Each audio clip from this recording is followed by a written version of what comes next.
తనుజ, నాకు ఈ హౌస్లో సపోర్టే లేదు సార్. నాకైతే బుర్ర తిరిగింది గర్ర గర్ర గర్ర అని. ఇదేంట్రా ఇలా అంటోంది అని. అందరినీ వదిలేయండి, నీ పక్కనే ఒకడు ఉంటాడక్క. వాడు ఎప్పుడు నీ చుట్టూనే తిరుగుతుంటాడు. నీ నీ ఫ్యామిలీ వాయిస్ నోట్ కోసం 2 వారాలు డైరెక్ట్ నామినేట్ అవుతా అన్నాడు. నీకేదన్నా మెడికల్ రూమ్కి వెళ్ళినా, నీకేదన్నా బాధ తగిలినా నీ పక్కనే ఉంటాడు. నిన్ను క్యాప్టెన్ చేయాలని నిరంతరం ప్రయత్నిస్తూనే ఉంటాడు. నువ్వు క్యాప్టెన్ అయిన దానికి అతను క్యాప్టెన్ అయిన దానికంటే ఎక్కువ ఆనందపడ్డాడు. అలాంటి వాడిని పక్కన పెట్టుకొని మిగతా హౌస్మేట్స్ అందరినీ వదిలేయి. బర్నీ గారిని కానీ, ఇమాన్యుయల్ గారిని కానీ, వీళ్ళందరూ రీతుని కానీ వీళ్ళని వదిలేయి. ఇక్కడ ఒకడు కళ్యాణ్ అనే ఒకడు ఉన్నాడు, వాడినన్నా గుర్తించాలి కదా.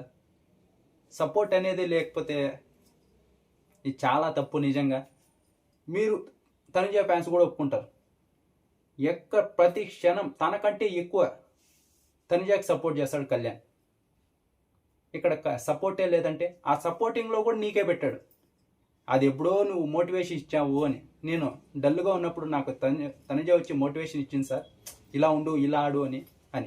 అప్పటి నుంచి ఆ కృతజ్ఞత చూపిస్తూనే ఎప్పుడు ఒక చిన్న పాయింట్ చూసినా నిన్ను ఆకాశంలో ఎత్తి పెడుతూనే ఉన్నాడు. నువ్వేమో తొక్కుతూ ఉన్నావు. సపోర్టే లేదా. ఇంకోటి ఇక్కడ కళ్యాణ్ కూడా నాకు చాలా బాగా నచ్చాడు. ఎందుకంటే నా ఫ్యామిలీ రాకపోయినా పర్వాలేదు సార్, సంజన గారి ఫ్యామిలీ రావాలి, తీసుకోండి సార్, నేను కావాలంటే ఇంకా 3-4 వీక్సే కదా సార్, నేను ఉంటా, పర్వాలేదు, సంజన గారి ఫ్యామిలీ ఇచ్చేయండి సార్ అని ఇక్కడ నాకు చాలా బాగా నచ్చాడు. ఇంకా చిన్నప్పటి నుంచి అమ్మా నాన్నకి దూరంగా ఉన్నాడు. మనం చూసాం కదా ఎంత ఎమోషనల్ అయ్యాడు. హాస్టల్లో ఉన్న ఫోన్ కోసం ఎదురు చూసా, నన్ను మా పిన్ని వాళ్ళ ఇంట్లో పెట్టారు, మా అమ్మ నాన్న చాలా కష్టపడ్డారు, కానీ నన్ను దూరంగా పెట్టినందుకు వాళ్ళ మీద నాకు చాలా కోపం వచ్చింది అంతా చెప్పాడు. కానీ ఇప్పుడు నేను మా నాన్నతో మాట్లాడాలనుకుంటున్నా అని చెప్పుకుంటూ వచ్చాడు. ఇప్పుడు ఆ ఛాన్స్ వచ్చినా కూడా ఆవిడ సంజన గారిది ఏదైతే ఉందో హౌస్మేట్స్లో ఎవరికి రాకపోయినా పర్వాలేదు, కానీ ఫ్యామిలీ వీక్లో సంజన గారికి ముట్టుకు రావాలి, అది కన్ఫర్మ్. ఎందుకంటే వాళ్ళ 2 బిడ్డలను వదిలేసి వచ్చారు సంజన గారు. వీళ్ళేదో బాంబని ఇక్కడ కరెక్ట్గా సంజన గారికి వేశారు. అది ఎలా వర్కౌట్ అయింది చూడండి వాళ్ళకి. ఇంకా ఇక్కడ స్టాండ్ తీసుకొని ఫస్ట్ నుంచినే, లేదు సార్ నా ఫ్యామిలీ రాకపోయినా పర్వాలేదు, ఇక్కడ సంజన గారి ఫ్యామిలీ రానివ్వండి సార్ అని చెప్పారు. ఇంకా ఆ తర్వాత బర్నీ గారు కూడా చెప్పారు, సార్ నేను ఇప్పుడే కదా లోపలికి వచ్చాను, నా ఫ్యామిలీ రాకపోయినా పర్వాలేదు, సంజన గారి ఫ్యామిలీ రావచ్చు అని.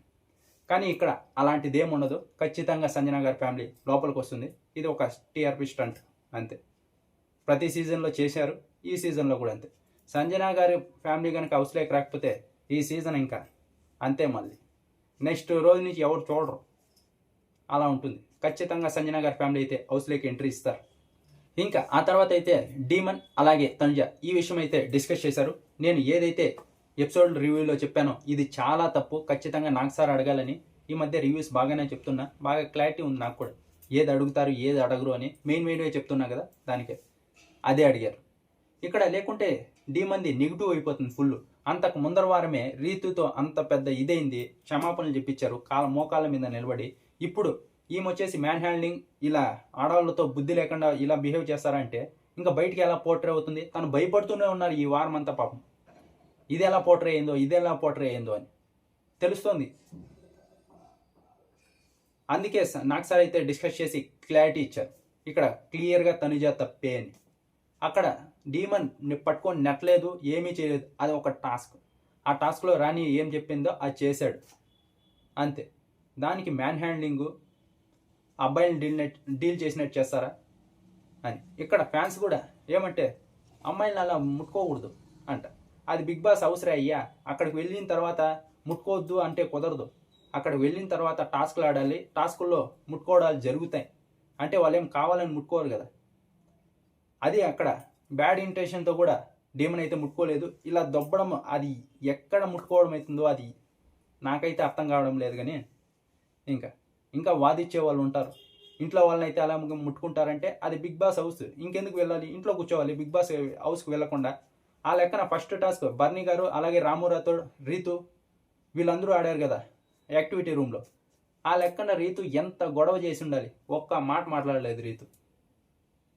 ఇక్కడ ఏమి చేయని దానికే తనుజ అంత రచ్చ చేసింది.